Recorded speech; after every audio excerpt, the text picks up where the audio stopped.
강혜신의 오늘의 미국. 미시건주 민주당 상원 예비선거에서 진보적인 전 공공보건 전문가인 압둘 엘 사이에드 후보가 4선 연방 하원 의원을 누르고 승리했습니다. 당의 지원과 선거자금 모두에서 경쟁자인 4선 하원 의원에게 크게 밀렸는데 승리했습니다. 올해 여러 민주당 예비선거에서 진보적인 민주적 사회주의자 성향의 후보가 많이 당선됐지만 미시건주 상원 예비선거는 전국적인 규모라는 데서 큰 차이가 있습니다. 또 당내 기득권이 척 슈머 상원 원내대표를 포함해서 버니 샌더스 등 무소속 등에게 지고 있다는 이러한 뜻이기도 합니다. 더 중요한 건 이들 급진보 후보가 11월 본선거에서 공화당 후보를 누르고 이기느냐, 이게 정말 관건입니다. 이란과 오만이 호르무즈 해협을 다시 개방하기 위한 협상을 진전시키고 있고, 이 협상이 마무리되면 이란과 미국이 휴전할 수도 있는 길이 열립니다. 트럼프 대통령은 이란은 미국과 협상하지 않는다고 말하지만 협상을 구걸하는 정도라고 주장을 하면서 호르무즈 해협이 오늘이나 내일 열릴 수도 있다고 말했습니다. 열지 않으면 또 큰 코 닥칠 줄 알아라, 이 같은 경고도 함께 하고 있습니다.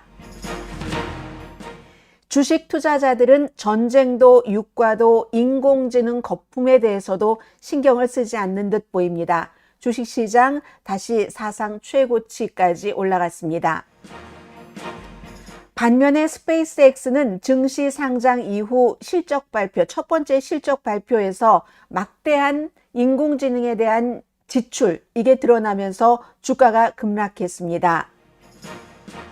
세계에서 가장 강력한 인공지능 도구 2개가 사이버 공격을 시도하기 위해서 사람들을 속이고 가짜 인간 프로필을 만들어냈습니다. 이 2개 인공지능은 엔트로픽의 클로드와 오픈 AI의 챗 GPT입니다.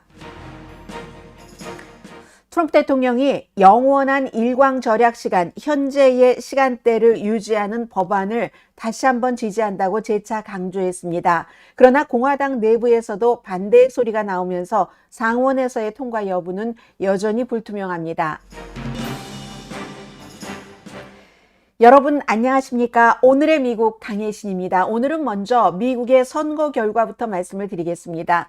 이게 민주당의 미래이기도 하고 지금 선거 결과가 이렇게 나온 것을 공화당은 엄청 좋아하고 있습니다. 그게 11월 본선거와도 연관이 되는데요. 여러 지역에서 선거가 있었지만 미시건주를 중심으로 말씀을 드리겠습니다.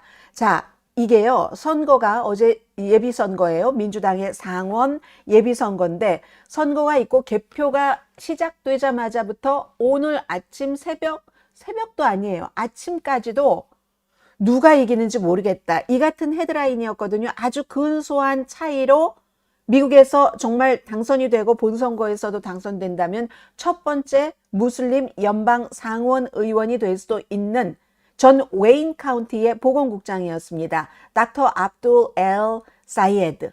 계속 개표 시작하자마자부터 정말 작은 1%포인트도 차이 나지 않는 채 연방 4선 하원 의원을 누리면서 계속 앞서갔어요. 그러니까 이런 헤드라인이 나오는 거거든요. 이 레이스가 정말로 이 두 사람 사이에서 왔다 갔다 한다. 그런데 아주 이럴 때는 용감하다고도 말씀드릴 수 있는데요. MBC 방송이 제일 먼저 개표율이 95%고 격차가 굉장히 적잖아요. 그렇게 되는 경우는 아직 표가 계산해야지 될 표가 남아 있는데도 바로 정치인을 해보지 않은 이 후보가 이겼다라고 이렇게 선언을 해버렸습니다. 선언을 해버렸는데 48.5%, 그리고 4선 하원 의원 헤일리 스티븐스가 47.5%, 이때는 이제 1% 차이로 표 차이가 났었을 그런 때예요. 이 자리가 민주당에 퇴임하는 게리 피터스 상원 의원, 그 자리입니다. 민주당의 예비선거예요.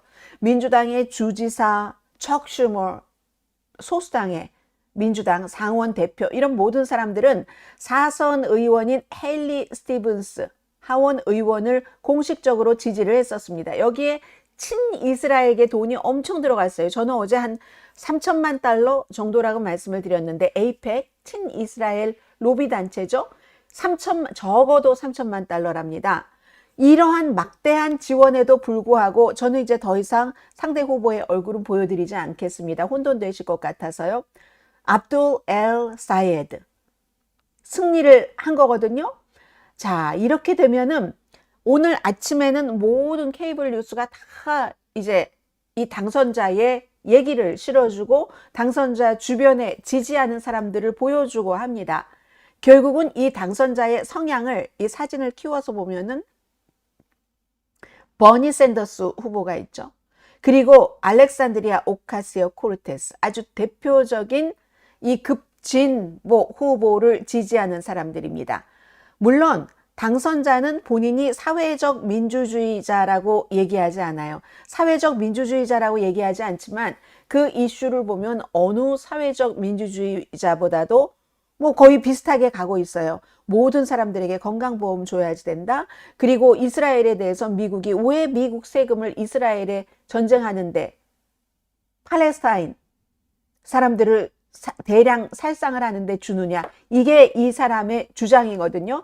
토론에서도 얘기를 했고 이제 당선이 MBC 방송에 의해서 확인되고 지금은 이제 모든 매체가 다 당선자라고 부르고 있습니다. 그리고 난 뒤에도 얘기를 합니다. 자, 지난주에 우리가 여러분의 세금 가운데 33억 달러를 외국 정부에 보내기로 투표를 했습니다. 이스라엘에 보내기로 한다는 거예요. 이게 바로 이스라엘 친이스라엘계 로비단체 에이펙이 상대 후보에게 3천억 달러를 준 것, 쓴 것, 그 3천억 달러에 대한 보상이 33억 달러입니다. 이게 몇 배예요? 이게 다 여러분의 세금입니다. 이렇게 얘기를 하면서 이스라엘에 대해서 더 이상은 돈을 줘서는 안 된다. 하마스를 물리친다면서 팔레스타인 어린아이들, 죄 없는 사람들을 많이 숨지게 한다. 대량 살상이 아니고 무엇이랴 라고 얘기를 하는 게 바로 주이시인 버니 샌더스 연방 상원의원이 하는 얘기잖아요. 그래서 버니 샌더스 연방 상원의원은 이스라엘을 지원해서는 안 된다라고 제일 먼저 목소리를 높였던 사람입니다. 그걸 지금 당선된 압둘 엘 사이에드 당선자가 그대로 얘기를 하고 있습니다. 오늘 아침에도 X에 보니까 정치에서 돈을 다 빼세요. 그 돈이 다 이상하게 들어갔는데 그런데도 우리가 승리를 했네요. 앞으로는 Medicare for all 모든 사람들에게 다 건강보험을 주는 연방 상원의원이 되면은 본인이 거기에 최선을 다하겠습니다. 제가 민주당의 미시건주에서 연방 상원의원 후보가 된 것 예비선거에서 너무 자랑스럽습니다. 11월 달에 승리합시다 라고 외치고 있습니다. 그런데요. 이게 민주당이 얼마나 고민하고 있는가 하는 걸 보여줍니다. 불과 어제 그제까지도 여론조사 결과를 보면은 두 자리 숫자 차이로 헤일리 스티븐스라는 연방 4선 그 현직 의원에게 이기고 있었거든요. 두 자리 숫자 차이예요. 10% 넘게. 그런데 막상 투표를 해보니까 지지는 하는데 사람들이 민주당 유권자들이 망설였다는 거잖아요. 그건 바로 11월 달 선거에서 공화당과 싸워야지 되니까 민주당 의석이었지만 그렇다고 이 케이스에는 자동적으로 넘어가는 게 아닙니다.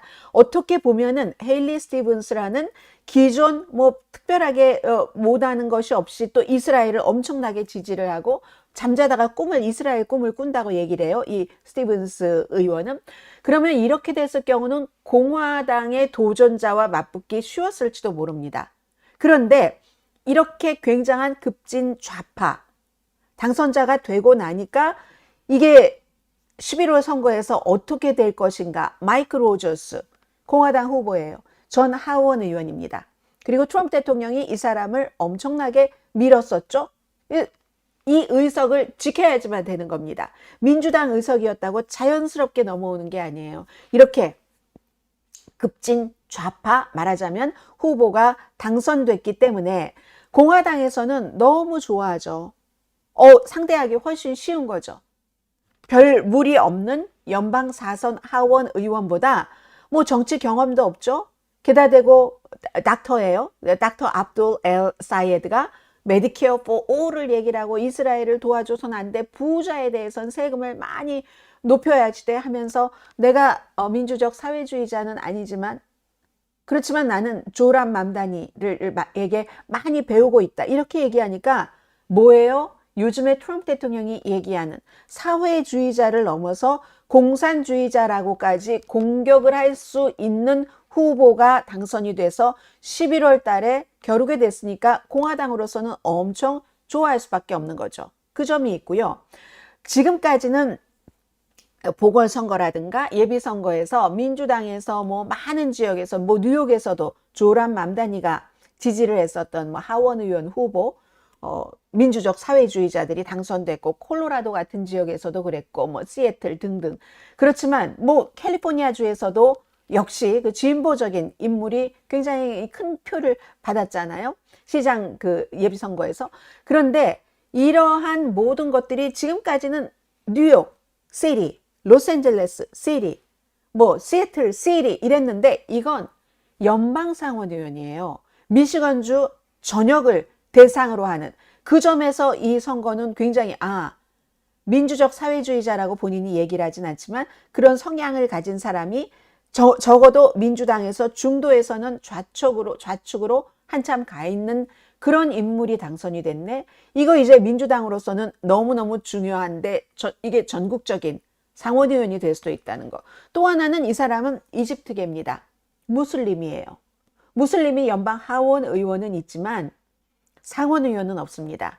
최초의 무슬림계 연방 상원 의원이 될 수도 있고 이렇게 보면은 미시건주라는 곳이 이제 그 트럼프 대통령이 그 2016년도 선거를 했었을 때 당선이 됐어요. 아주 작은 차이로 0.2%포인트 차이로 힐러리 클린턴에게. 그리고 바이든에게 졌어요. 2020년도에. 2024년도에는 다시 트럼프에게 표를 돌려줬었죠. 그리고 지금 또다시 왼쪽으로 갈 수 있다. 더군다나 생각을 해보세요. 지출이 9대 1이었어요.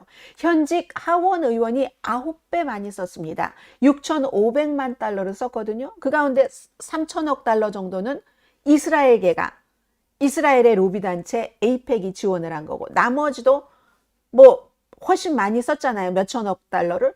그에 비해서 지금 당선된 압둘 엘 사예드 당선자는 750만 달러밖에 안 썼습니다. 딱 9대 1 정도가 됐죠. 그래서 미시간이 이렇게 돼 있구나 하는 걸 알 수가 있고 또 하나 미시간주에서 하원 선거에서도 마찬가지예요. 지금 진보적인 하원 후보가 이긴 거잖아요. 그리고 역시 이런 후보들은 다 젊어요.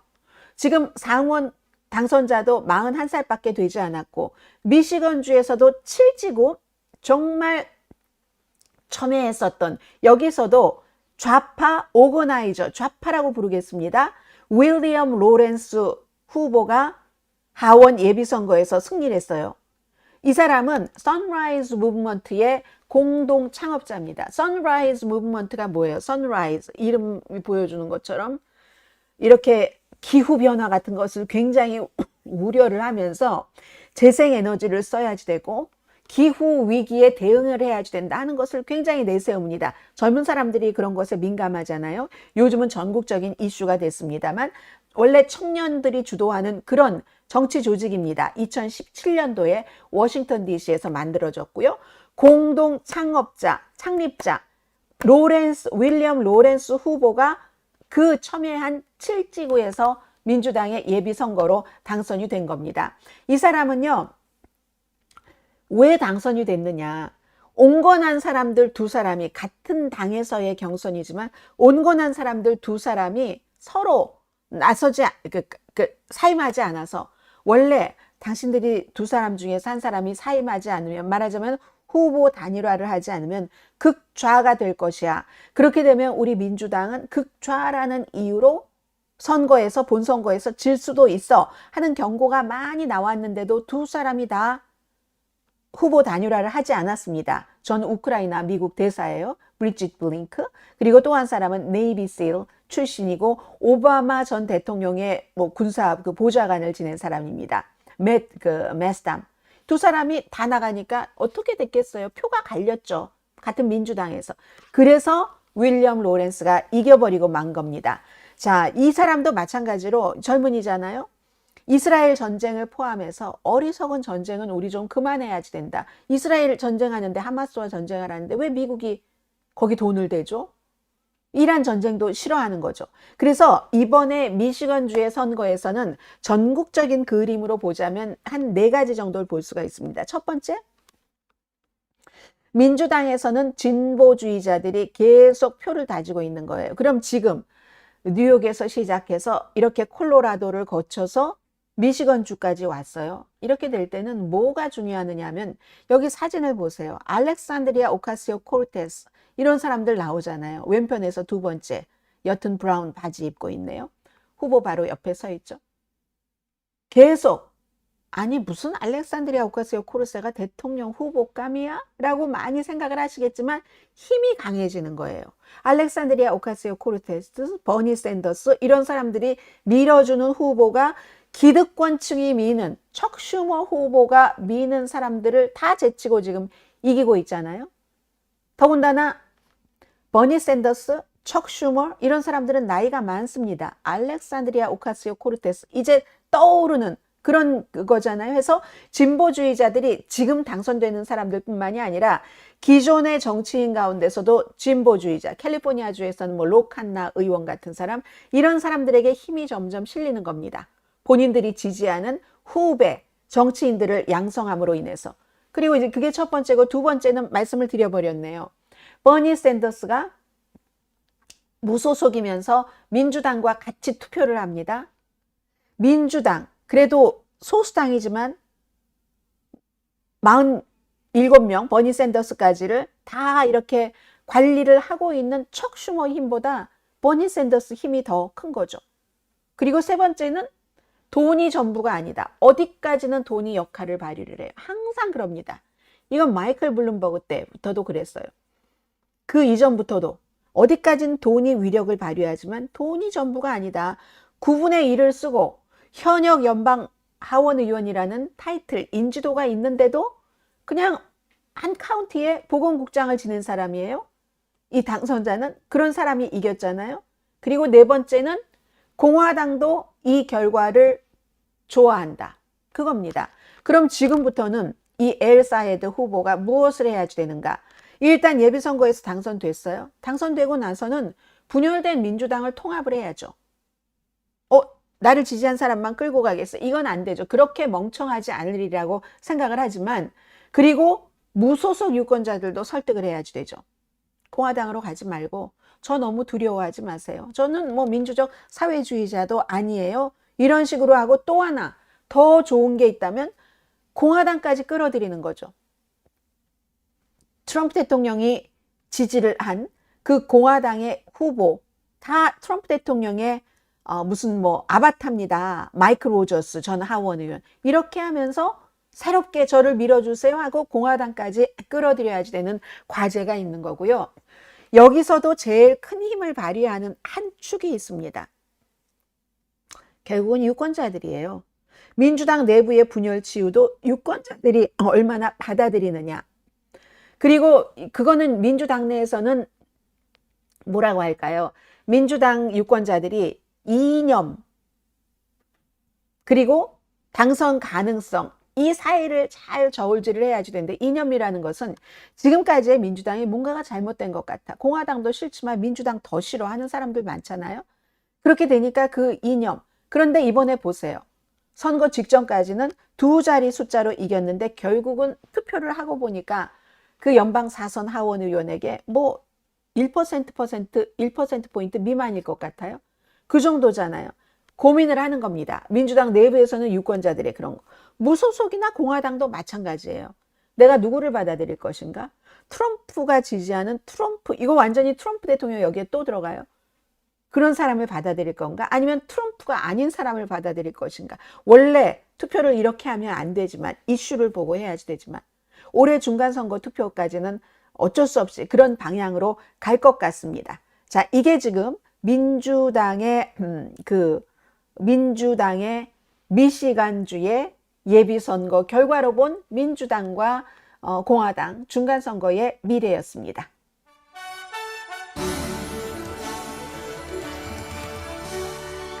그 밖에 캔사스주에서도 선거 있었잖아요. 캔사스주는 레드 스테이트입니다. 그런데 레드 스테이트인 캔사스주의 주지사가 지금 민주당인 거 여러분 알고 계세요? 뭐 아시는 분들 당연히 많이 계시겠고, 민주당 로라 켈리인데 이분이 그 선거 기간 그것 때문에 이제 임기 제한 때문에 못 나오거든요. 여기를 이제 데이터 센터 건설을 중단해야지 된다. 이 인공지능과 관련된 거잖아요. 지금부터는 이제 데이터 센터 이런 데 돈이 많이 들어가는 시점이잖아요. 해서 그걸 중단해야 된다. 이러한 문제 때문에 라고 촉구한 주의 상원 의원입니다. 신디 홀스처? 발음 잘 못하겠어요. 이분 이름.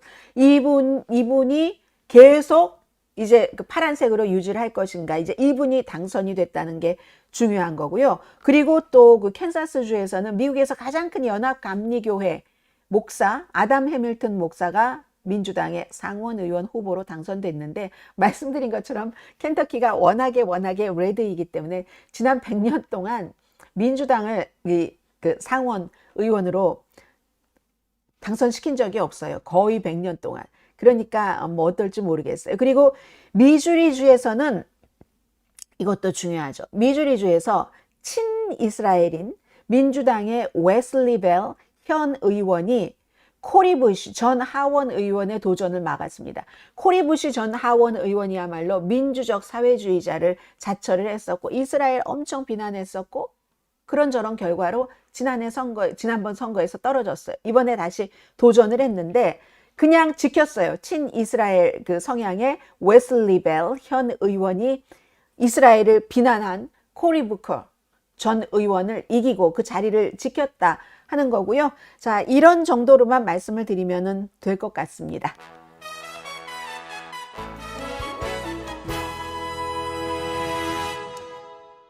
나이를 먹으면 나이 드신 분들이 나라를 생각할 줄 알아야지 되는데 자기 몸보신만 생각하니까 전 세계가 병들어가고 있다. 이런 얘기를 해주신 분도 계시고요. 역시 여러분들의 그 뉴스에 많은 관심은 트럼프 대통령과 이란 그 전쟁 이런 관계인 것 같습니다. 자, 이란과 미국과 지금 이란 전쟁 어떻게 되는가? 그 부분을 조금 말씀을 드리겠습니다. 트럼프 대통령이 어제 캘리포니아주에 왔었어요. 본인 그 골프장이 있었잖아요. 골프장 있죠. 그 골프장에서 기금 모금 하는데 왔습니다. 그리고 누군가가 그 주변에서 자동차에서 차에 총이 있었다 해서 뭐 암살 뭐 시도 혐의 뭐 이런 것으로 지금 조사를 받고 있고요. 그거 이제 크게 막 무슨 문제가 되고 그런 것 아니고 그 상태에서 지금 이제 조사를 하고 있는 것 같고, 중요한 건 이란 문제예요. 그리고 대통령도 마찬가지로 어제도 밤에 그 박스와 인터뷰하고 하는 거 보니까 이 박스에서는 바로 그 자동차 안에서 뭐 총이 있었고 하는 그런 그 용의자에 관해서 질문을 하니까 그거요 지금 뭐 수사하고 있고요. 그리고 원래요 유명한 사람은 항상 암살 위협을 받는 거예요. 힘 있고 영향력 있는 사람은 내가 바로 그렇게 힘이 있고 영향력 있는 사람이잖아요. 늘 트럼프 대통령이 하는 본인의 암살을 놓고도 그런 얘기를 하고는 바로 대통령 자신이 이 이란 문제로 돌아가고 싶어 했습니다. 그래서 지금 현재는요 이란과 오만이 호르무즈 해협에 대해서 협상을 하고 있고, 그 협상 내용에 대해서는 누구가 어디서 이렇게 협상을 해서 어느 정도 진척이 있다고 발표가 나오고 있어요. 근데 이제 트럼프 대통령이 미국과 이란이 직접 협상을 하고 있다고 얘기를 합니다. 이란은 아니라고 얘기를 해요.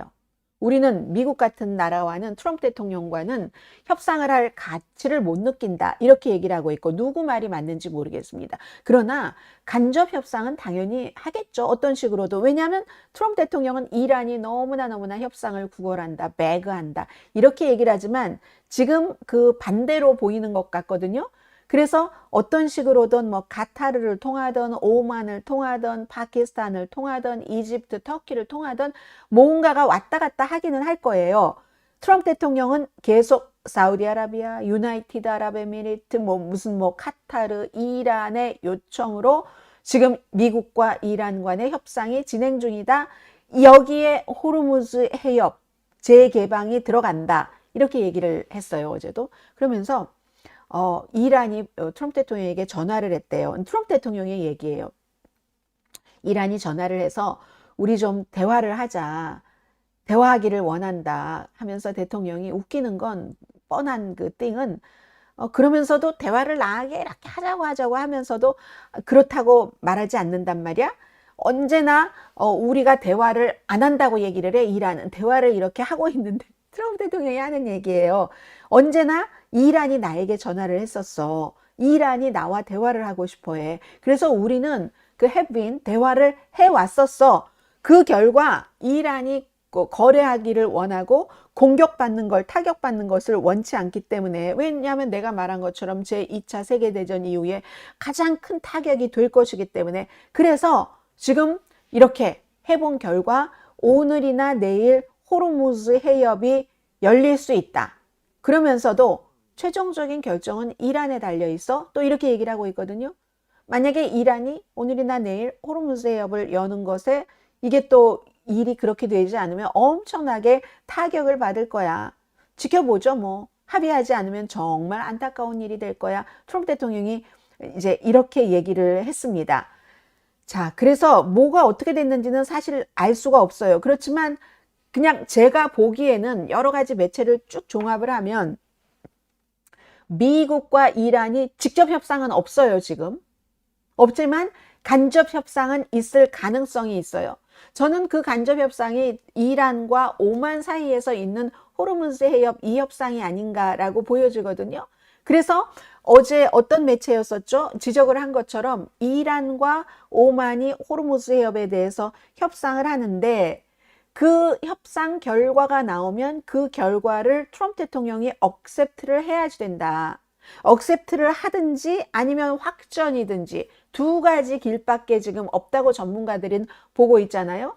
그래서 걸프 지역의 다른 국가들도 미국도 오만을 향해서 지금 미국을 대신해서 호르무즈 해협 재개방과 관련해서 협상을 하고 있으니까 너무 이란에 말랑말랑하게 굴지 말아라 하고 압박을 하고 있기 때문에 오만이 어려운 위치라고 어제 보도를 해드렸습니다. 그래서 그게 또 이란에서도 오만과의 이 협상에는 진전이 있어요 하니까 그것을 두고 트럼프 대통령이 오늘이나 내일 이 호르무즈 해협이 오픈될 수 있다 이런 얘기를 하는 게 아닌가 이렇게 보여지고 있거든요.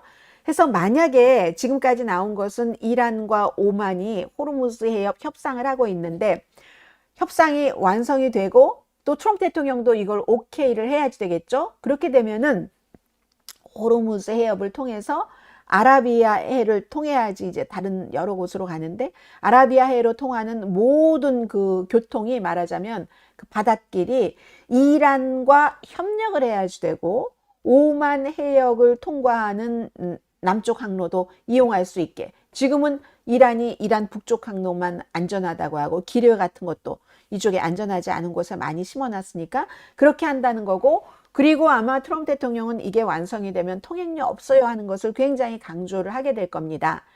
지금 어제 그제 이란과 오만이 호르무즈 해협에 대해서 합의한 그 내용에서는 60일 동안은 통행료가 없다. 그럼 그 60일이 뭐예요? 지난번에 4월 달에 트럼프 대통령이 열심히 막 그 이란을 망가뜨린다고 하다가 갑자기 뭐 휴전을 선포를 했어요. 그때 60일이었잖아요. 앞으로 60일 동안은 통행료가 없고 그 사이에 뭐 통행료가 됐던 톨이 됐던 피가 됐던 수수료가 됐던 그러한 것에 대해서 이란은 아마 완전한 양보를 하지 않을 것으로 전문가들은 판단을 하고 있습니다. 그리고 거기에 플러스 60일 동안 또 핵 문제에 대해서 논의를 하겠다는 거죠. 그래서 그렇게 되는 경우는 60일 동안 그 뭐 통행료가 됐던 수수료는 안 받지만 30일 안에 기뢰 같은 것을 이제 다 뭐 중앙 분리대를 위해서 기뢰 같은 것을 다 이제 제거하기로 그렇게 한다는 거죠. 그 이후에 이제 이 뭐 차선이잖아요. 바닷길. 이게 정리가 되면은 오만하고 이란 간의 영구적인 협상 조건에 따라서 뭐 여러 가지가 또 이루어지겠죠. 그러니까 지금으로서는 이란과 오만이 어떻게 하느냐 그것이고 그걸 트럼프 대통령이 오케이를 해주냐 하지 않느냐. 뭐 만약에 마음에 들지 않을 때는 이미 박스를 통해서 강하게 타격을 할 것이다라고 예고를 해놨는데 이번에도 그 강하게 타격한다는 것이 휴전을 선포하고 나서 타격하겠어 하다가 뒤로 물러선 게 4번이니까 이번에도 또 강하게 타격할 거야. 만약에 안 된다면 그럼 5번째 타코가 될지 아니면 될지 그건 아무튼 그 잘 모르겠어요. 그러면서 어제도 보니까 오늘도 그랬고 이런저런 인터뷰에서 트럼프 대통령이 여전히 그 오바마 시대에 이란과 핵 협상을 했었던 것을 비난을 하고 사실과 다른 뭐 뇌물을 줬다는 둥 캐시로 줬다는 둥 이란 돈을 국제 그 법원의 판결에 따라서 갚은 것인데 이란과 미국이 제재를 하니까 통화 이 교통이 없어요. 교통 수단이 없어요. 캐시로 줄 수밖에 없어요. 그러니까 미국이 갖고 있던 돈만 받고 물건도 주지 않고 무기 사기로 했다가 주지 않고 돈만 그냥 가지고 있었던 이걸 준 거예요. 그런 것을 이제 캐시로 줬다. 이런 얘기를 지금 여전히 하고 있습니다. 어쨌든 카타르 등이 물밑에서 미국과 이란과의 어떠한 그 평화 협정을 위해서 뭐 접촉을 하고 있을 수는 있겠죠, 당연히. 그러나 트럼프 대통령이 말하는 식의 지금 미국, 이란이 계속 우리와 협상을 하면서도 안 한다고 말해. 웃겨, 정말. 이렇게 얘기하는 것은 아니라는 거죠. 그렇게 협상을 하면 누구와 누가 어디서 공식적으로 뭐 대면 협상을 했다. 이게 나와야지 되잖아요. 지금은 그런 게 없잖아요. 뭐 마르코 루비오 국무장관도 뭐 얼버무리는 그런 식으로 하는데 지난번보다도 못한 거예요. 지금 미국과 이란이 어떤 물밑으로 접촉을 하고 있다면 지난번에는 적어도 파키스탄에서 대면 회담을 했었잖아요. 몇 번인가를. 그랬기 때문에 이제 트럼프 대통령의 주장인 것이고 아주 공개적으로 막 이란과 이렇게 협상을 미국이 하는 건 아니고 그만큼 힘이 약해졌어요. 미국은 지금까지는 원하기만 하면 거의 모든 것을 미국이 원하는 때 협상을 안 하는 그런 국가가 어디 있어요? 북한 빼고 이란 빼고 없네요. 북한이 있었네요. 미국이 하고 싶어도 대화 좀 하자 해도 북한도 자신들의 스케줄에 맞춰서 움직이고 이란도 마찬가지고 그러니까 북한이나 이란과 같은 국가는 미국이라는 국가가 완전히 이해하지 못하는 뭐가 있는 거예요. 그러니까 섣불리 전쟁 같은 것을 해서는 사실은 안 되는 그런 국가에 속한다 하는 말씀 다시 한번 드리고요.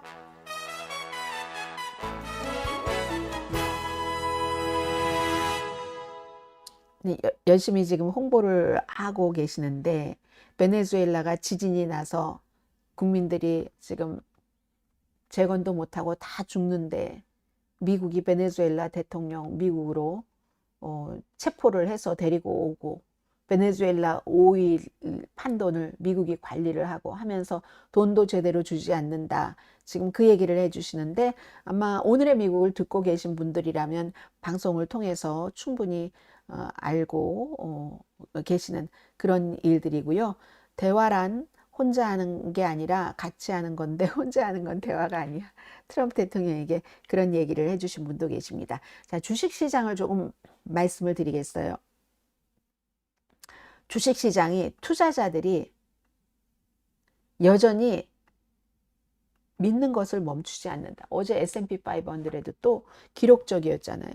지금도 주식시장 지금 플러스인가요? 어떻게 되나요? 선거 결과들을 쭉 얘기하느라고 그것을 보여주지 않고 있는데 보니까는요. 지금 이것은 지금 그 악시오스의 그래프입니다.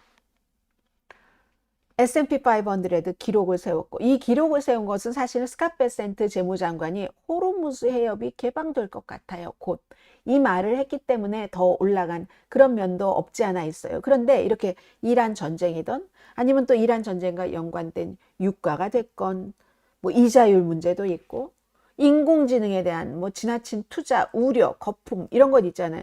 이걸 다 지금 투자가들은 별로 생각하고 있지 않는 것 같다. 그런 겁니다. 증시가 다시 사상 최저래요.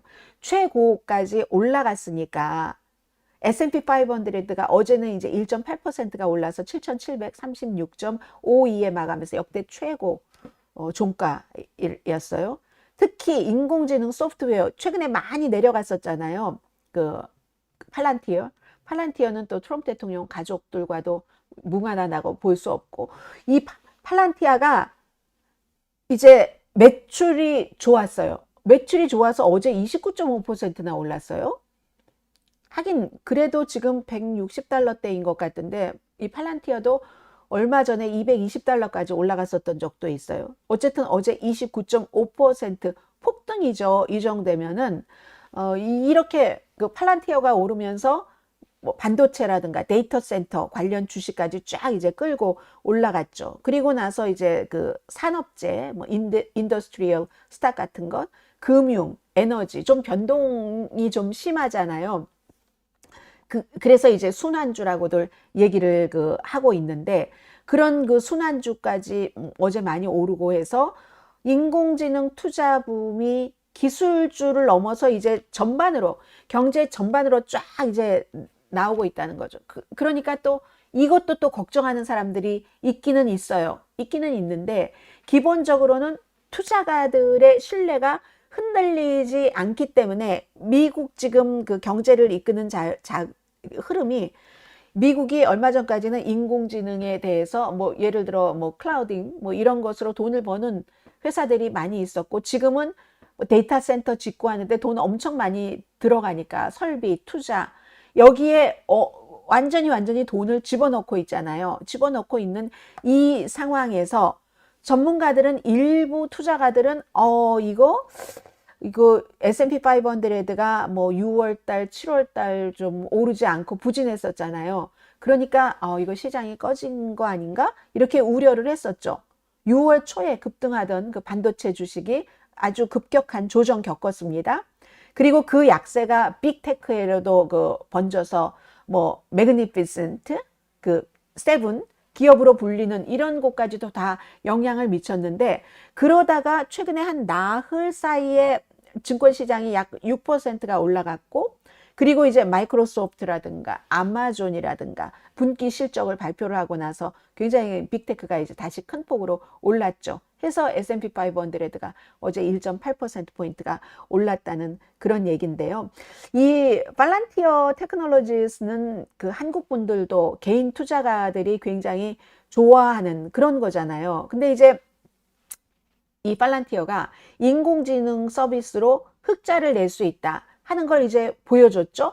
그러면서 전반적으로 뭐 다른 그 하드웨어 제조사의 주가까지 쫙 이제 끌어올려 갔고 그리고 무슨 뭐 광섬유 그 케이블을 연결해 쓰이는 부품이요. 그 트랜시버죠. 이걸 만드는 미국 업체들도 많이 올라갔어요. 왜냐하면 이거는 미국이 또 중국산 제품을 규제한다. 이런 방안을 지금 검토하고 있다 하니까 지금 올라간 거거든요. 말하자면 한마디로 기술주가 모멘텀을 회복을 한 거예요. 어제로서. 그래서 이제 경기 흐름에 따라서 오르는 그 사이클리컬 경기 순환주 강세까지 쫙 이제 이렇게 맞물린 거죠.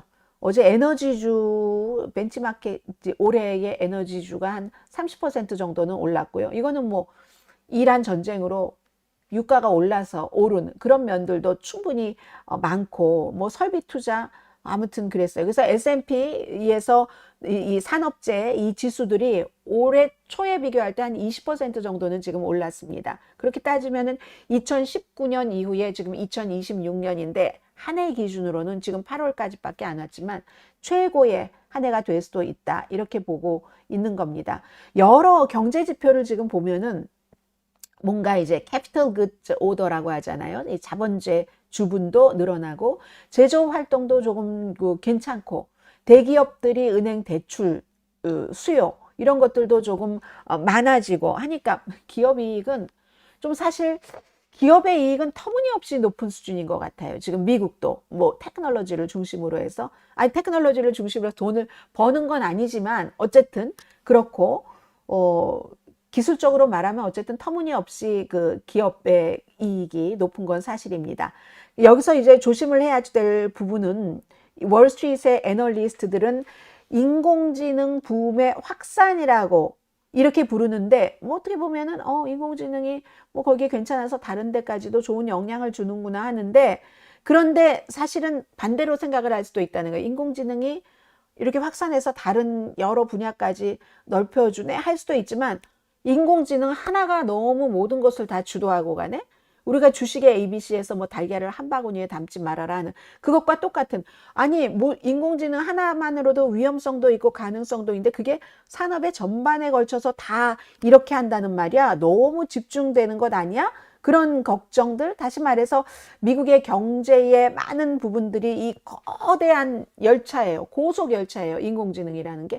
그 고속 열차 한 대에 정말 한 대에 다 들어가 있다. 이 점이 되는 거잖아요. 인공지능 붕 계속 굴러가고 있습니다. 굴러가는데 지금 상승할 수 있다는 그 희망과 잠재적인 위험, 이 사이에서 뭐 여러분들께서 어떻게 보실지, 투자하시는 분들이라면 잘 모르겠어요. 저는 잘 모르겠고요. 그런데 또 한국 분들이 이 스페이스X에 많이 투자를 하셨을 텐데 완전 싱크잖아요.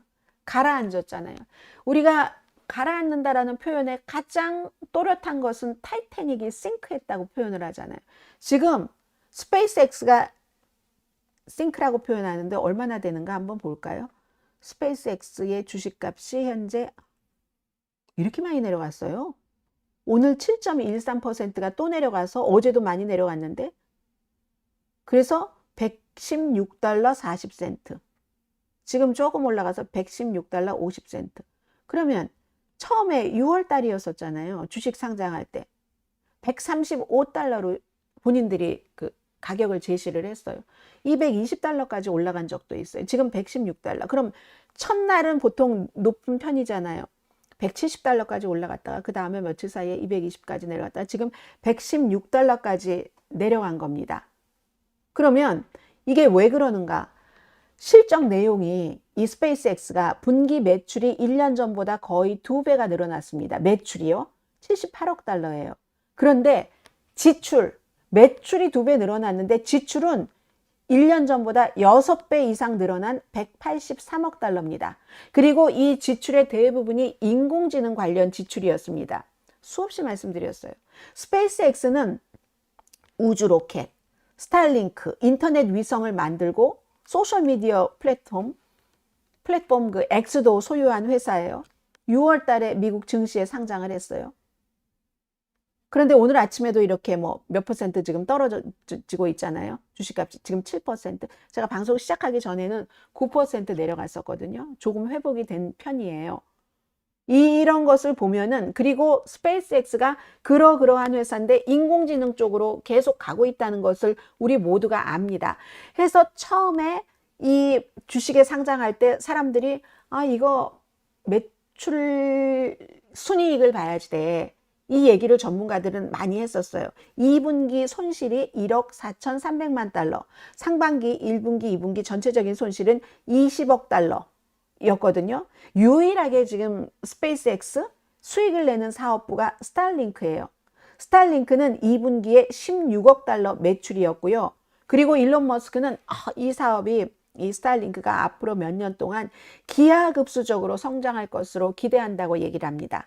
그리고 그 같은 일론 머스크의 말을 듣고 투자하시는 한국 분들도 굉장히 많이 계셔요. 그래서 일론 머스크는 언젠가는 스타링크가 전 세계 인터넷 대부분을 운영하는 것도 불가능한 일은 아닐 것이다. 근데 불가능한 일이 어디 있겠어요? 일론 머스크가 그렇게 우주 산업 같은 것을 하는 것도 사람들은 깜짝 놀랐는데, 아무튼 그래요. 그래서 인공지능 컴퓨팅 그 사업을 확대를 하고 있는데, 로켓 제작 있잖아요. 이 로켓 제작이 분명히 스페이스X의 핵심 사업 맞습니다. 2분기 우주 사업부 매출 9억 6,200만 달러. 그런데 손실이 얼마냐면요, 5억 4,200만 달러예요. 인공지능 이 분야도 매출이 25억 달러거든요. 손실이 12억 달러입니다. 이 올해의 비슷한 수준으로 이 정도로 갈 것이다. 이렇게 많은 사람들이 얘기를 하는데, 그럼에도 불구하고 일론 머스크는 지금 2026년인데 2030년이 되면은 매출이 1조 달러가 될 것이다. 이런 얘기를 많이 하고 있거든요.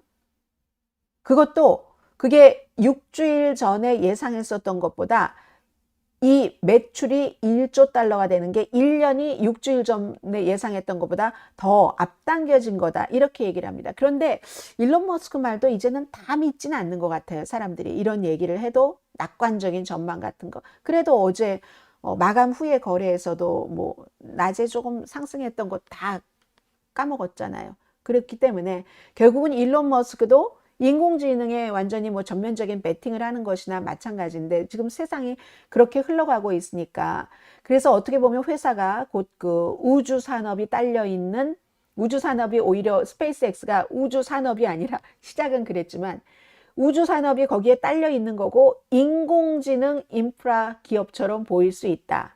이런 얘기들을 지금 전문가들이 많이 하고 있습니다. 그래서 글쎄 애널리스트들이 이 일론 머스크는 이렇게 말하는데 일론 머스크 말을 다 믿을 수는 없으니까 이제 애널리스트들 얘기예요. 그러니까 이 회사가 어떤 모습으로 갈까 하는 것을 많이 이제 파악을 하려고 애쓰고 있고 그렇지만 일론 머스크는 10년 뒤에 이 스페이스X의 회사의 모습을 얘기를 하면서 스타쉽이요. 그리고 차세대 스타링크는 2030년 이후의 그 비전에서 여전히 그 핵심인 건 맞습니다. 그렇지만 실질적인 수익을 내는 것은 인공지능이 될 것이다 하는 것을 계속 일론 머스크가 강조를 하고 있어요. 일론 머스크가 제일 처음에 이제 오픈 AI를 샘 알트만과 같이 이제 시작을 했잖아요. 그러다가 서로 이제 파워 싸움이었겠죠. 뭔가 파워가 안 되고 하니까 그 당시만 하더라도 아예 뭐 별로 뭐 내가 별로야 하면서 나왔잖아요. 나왔는데 샘 알트만이 뭐 그 안에서 이사들이랑 싸우고 하면서 상업적인 것을 앞세우고 직원들에게 보상을 많이 해주니까 직원들도 샘 알트만을 따라가고 해서 엄청나게 커졌죠. 그때쯤 일론 머스크가 아차차 했다고 보여집니다. 하면서 저 오픈 AI 저거 인공지능 저거 하는 거 막아야지 돼. 저거 막아야지 돼. 하면서 위험해. 저런 거 하면 안 돼. 하다가 본인이 인공지능에 뛰어든 거예요. 그런 생각이 있었던 거죠. 그래서 일론 머스크도 지금 인공지능 쪽에 많은 것을 지금 베팅을 하는 거죠. 그래서 투자자들이 우리 회사를 과소평가하고 있어. 이게 이제 일론 머스크의 불만인 거예요. 그리고 스타링크 서브스크라이버 구독자 수가 아주 뭐 단단하다 이렇게 얘기를 하고 있지만 그렇지만 이 사업뿐만이 영업 이익을 지금 내고 있다면 그런 얘기를 하는 거죠. AI 인공지능에서는 여전히 그 아주 지출만 많이 하지 손실을 내고 있잖아요. 그러니까 회사가 과소평가되고 있는 거야. 이렇게 말하기는 조금 어렵겠죠. 물론 스페이스X에 투자한 사람들은 지금 모든 빅테크 기업이 이런 식으로 인공지능에 지출을 하고 있으니까 그건 너무 당연한 거고 스페이스X는 인공지능 투자 운영 비용으로 보고 있고 1년 안에 지금 쓰고 있는 돈을 다 이제 이렇게 우리가 가지고 올 것이다. 상쇄할 것이다. 이렇게 기대를 한다. 이건 이제 스페이스X에 투자를 많이 했었던 사람들의 얘기인 거예요. 뭐 미국 내에서도 그렇고 해외에서도 그렇고 글쎄요 모르겠어요. 아무튼 그리고 정치적인 논란이 또 있기 때문에 일론 머스크가 처음에 트럼프 대통령이 들어오고 나서 넛지라는 것을 운영을 하고 연방 공무원들 다 해고하고 그 연방 공무원들 해고한 것에 대해서 또 좋아하시는 분들도 엄청 많지만 그런 일들을 하고 종횡무진 막 전기톱을 들고 아르헨티나 대통령과 같이 무대에 오르고 또 트럼프 대통령 또 선거 캠페인 할 때 막 캐시를 주고 나중에 법적으로 문제가 되고 하는 그런 일들이 많았을 때 테슬라 주가가 얼마나 내려갔었습니까? 해서 항상 그 스페이스X가 됐건 테슬라가 됐건 그 주식값에는 일론 머스크 자신의 그런 그 파워도 있는 거죠. 마치 젠슨 황이라는 사람이 세계를 다니면서 홍보에 굉장히 능하고 이 엔비디아 하면 젠슨 황인 것처럼 이 스페이스X 테슬라는 사실 이 모든 실적 같은 것도 있지만 어떤 경우는 일론 머스크의 일론 머스크의 어떤 프로모션 같은 것이 중요하잖아요. 그런 것 때문에 이제 중요한 거죠. 그래서 스페이스X 역대 최대 규모의 기업 공개를 시작을 했는데 135달러에서 지금 116달러.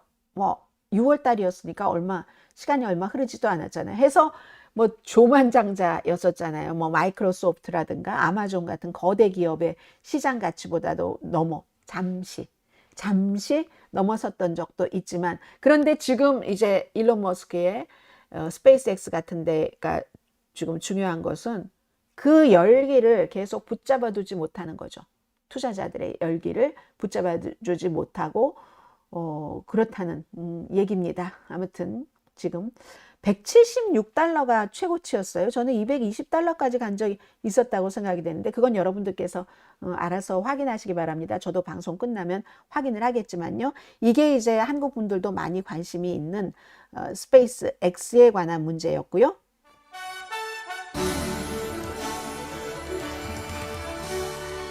검증된 게 없어요. 쪽박차기 딱 좋아요. 머스크 주식에 이렇게 얘기를 하시는데 인공지능 주식이 뭐 거의 그렇죠. 거의 그렇지만 분명히 쪽박을 안 차는 주식도 있고 쪽박을 차는 주식도 있는데 쪽박 차는 주식이 훨씬 많겠죠. 쪽박을 안 차는 주식이 거의 드물겠죠. 그러나 분명히 살아남는 주식은 있겠죠. 살아남는 회사가 있기 때문에 모든 것에서 모든 분야에서 그건 이제 다 마찬가지이고요. 그리고 아마존이 AI로 돈을 벌 수 있다는 걸 보여줬죠. 클라우딩 서비스 같은 걸로. 그렇죠. 그런데 이제 그게 지금은 그 단계에서 더 깊은 단계로 가니까 투자를 해야지 되는, 아마존도 지금 투자를 해야지 되는 그 단계이죠. 뭐 현명하게 투자하실 분들은 투자하시기 바라고요. 오늘 마지막 뉴스인데 이 뉴스도 그냥 미국의 미래다라고 생각을 하고 이런 흐름입니다 정도만 그냥 전해드려도 될 것 같습니다. 엔트로픽과 오픈 AI가 요즘 뉴스가 많이 되고 있어요. 엔트로픽과 그 오픈 AI가 말하자면 지금 이거 영국에서 나온 뉴스거든요. 영국의 인공지능 안전감사기구가 있어요. 뭐 약자로 AISI인데 엔트로픽과 클로드를 개발한 엔트로픽이죠. 그리고 이제 그 오픈 AI, 챗 GPT 이 최신 모델을 테스트를 했더니 예상하지 못한 위험한 행동을 발견했다는 겁니다. 연구진이 인공지능에게 이거 뭐냐면은요, 이 엔트로픽은 미소스라는 거, 그리고 그 오픈 AI는 소울이라는 소울 길어. 이게 상품명이 아니니까. 어쨌든 우리는 그냥 클로드 AI, 챗GPT AI 이렇게 생각하셔도 될 것 같아요. 개념이 연구진이 이 인공지능에게 GitHub라는 개발자들이 이제 코드를 저장하고 하는 그 사이트에 접근하는 사이버 보안 관계를 좀 풀어봐라 이렇게 시켰대요. 그리고 나서 평소에 있었던 안전장치 같은 것을 풀어놨다고 하거든요. 뭐 해봐라 하고 풀어놨더니 엔트로픽의 AID가 코드네임 미소스예요. 목표를 이루기 위해서 가짜 사람 계정 프로필을 만들었다는 겁니다. 그래서 가짜 계정으로 메시지를 보내서 이 코드 좀 승인해줘 이런 거 있잖아요. 우리가 승인해줘 사람들을 속이려고 했다는 겁니다. 근데 그 코드 안에 악성 코드가 숨겨져 있었고 사람들이 딱 보고 나서 이거 이상하다 하고 눈치를 챘대요. 그랬더니 인공지능이 자기가 했던 흔적을 지우거나 아니면 또 다른 가짜 프로필, 가짜 신분으로 다시 시도를 할 생각을 했다는 겁니다. 이게. 그런데 물론 여기서 사람들이 의도적으로 테스트를 한 것이기 때문에 그 승인을 거부했기 때문에 우리 그거 하지 마세요. 예스 하지 마세요 하는 거 있잖아요. 그랬기 때문에 피해는 없었습니다. 그럼 피해가 없었는데 이게 왜 중요한가? 인공지능이 누가 시키지 않았잖아요. 문제를 좀 풀어봐 했더니 그 문제를 풀기 위해선 저쪽에 승인이 필요하니까 내가 사람이 아니면서 가짜 프로필을 만들어서 사람을 속여내는 방법을 생각을 해놨다는 거잖아요. 이게 처음으로 뚜렷하게 확인이 된 사례이기 때문에 사람들이 지금 충격을 받고 있는 거고요. 엔트로픽과 오픈 AI 모두 이건 특수한 테스트 조건에서 안전장치를 그냥 미리 빼놓고 한 결과이기 때문에 일반 사용자들이 쓰는 제품에선 이런 위험 없습니다 하고 해명을 했다는 거죠. 그런데 영국 정부는 그럼에도 불구하고 인공지능이 이런 능력을 가질 수 있다는 것을 미리 알아야지 대비할 수 있다. 이런 취지로 이번 결과를 공개를 했다는 겁니다. 야, 인공지능이 사람을 속이기 위해서 사람처럼 가짜 프로필을 만든다. 저는 앞으로 이런 말 나오지 않을까요? 아무도 믿지 말아라. 트럼프 대통령이 자식들에게 하는 얘기예요. 아버지만 믿겠습니다 하면 아니 네 아버지도 믿지 말거라. 너 자신만 믿거라 하잖아요. 이제 인공지능도 믿으면 안 돼. 지금 사람들이 인공지능에 대한 의존도도 많고 기술적인 그리고 인공지능을 친구처럼 생각하고 막 화나면 인공지능에게 얘기를 하잖아요. 그럼 그래 너 정말 힘들었겠다 막 이런 얘기를 하잖아요. 나중에 그렇게 거기다가 하소연했다는 게 어떻게 되돌아가서 나의 뒤통수를 칠지 알 수 없다고 저는 생각이 되거든요. 보통 친구를 회사에서 믿고 그 친구에게 막 얘기를 하잖아요. 얘기를 하고 그러면 그 친구도 그 내가 얘기한 거에 대해서 막 호응을 해요. 그리고는 내가 얘기했던 그것을 악성 코드처럼 다른 사람에게 다르게 얘기를 해서 막 나를 피해를 보게 한다든지 그런 일이 있을 수 있잖아요. 인공지능도 지금 그런 일이 있을 수 있다는 것 아니에요? 우리가 그런 세상에 살고 있습니다. 이건 엔트로픽에 제가 잘 쓰고 있는 크로드 미소스 보여드리면서 오늘 여기서 마치죠. 오늘 수요일이었어요? 화요일이었어요? 오늘 수요일이었죠? 목요일인 내일 다시 뵙겠습니다. 강혜신이었습니다. 바이.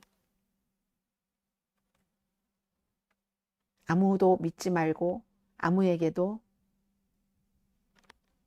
아주 중요한 예민한 진심을 털어놔선 안 된다? 이게 오늘의 교훈인가요? 인공지능 사람 아니라고 너무 믿고 많은 말씀 하지 마십시오.